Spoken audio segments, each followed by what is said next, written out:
So ఇప్పుడు చెప్పే topic వచ్చేసి లూపింగ్ స్టేట్మెంట్స్. సో పైథాన్‌లో మనకు 2 లూప్సే ఉంటాయి. ఏమేమంటే for loop and while loop ఈ రెండే లూప్స్ ఉంటాయి. అసలు లూప్స్ మనం ఎందుకు యూజ్ చేయాలి? ఏదన్నా నాకు స్పెసిఫిక్ టాస్క్ ఉంది. ఆ టాస్క్‌ని నేను రిపీటెడ్‌గా నేను ఎగ్జిక్యూట్ చేయాలి. లైక్ ఒక 5 టైమ్స్, ఒక 10 టైమ్స్ లైక్ ఎగ్జిక్యూట్ చేయాలి దాన్ని. అలాంటప్పుడు నేను లూపింగ్ స్టేట్మెంట్స్‌కెళ్తాను. రియల్ లైఫ్‌లో చూసుకుంటే మనం ఏదైనా ఒక లైక్ మూవీ రిలీజ్ అయింది నాకు. మూవీకి నేను ఒక 10 సార్లు వెళ్ళాలి. లేదా ఒక 2, 3 సార్లు వెళ్ళాలి. అంటే ఒక్క పనిని నేను రిపీటెడ్‌గా చేస్తున్నాను. సో వీటిని మనం లూపింగ్ స్టేట్మెంట్స్ అని చెప్పి అంటాం. ఫర్ లూప్‌కి, వైల్ లూప్‌కి డిఫరెన్స్ చెప్తున్నా వినండి. సో ఫర్ ఎగ్జాంపుల్‌గా నాకు మూవీ రిలీజ్ అయింది. నేను ఖచ్చితంగా 2 సార్లే వెళ్ళాలి నేను. ఇక్కడ నేను ఎన్ని సార్లు వెళ్ళాలో నాకు తెలుస్తది. కాబట్టి దీన్ని నేను ఫర్ లూప్ అని చెప్పి అంటాను.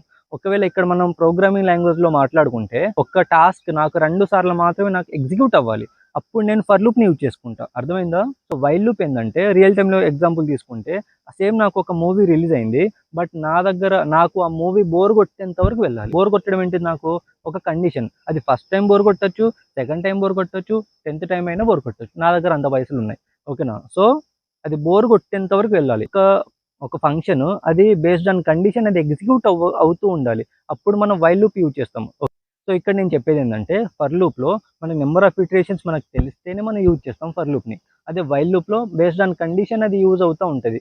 దీని full link with code, with notes కింద లింక్ ఇచ్చాను. సో దాన్ని క్లిక్ చేసి ఆ ఫుల్ వీడియో చూసేయండి. అండ్ నోట్స్ మాత్రం ప్రిపేర్ చేసుకోండి. ఏదన్నా డౌట్స్ ఉంటే కామెంట్ బాక్స్‌లో కామెంట్ పెట్టండి. ఓకేనా? Thank you.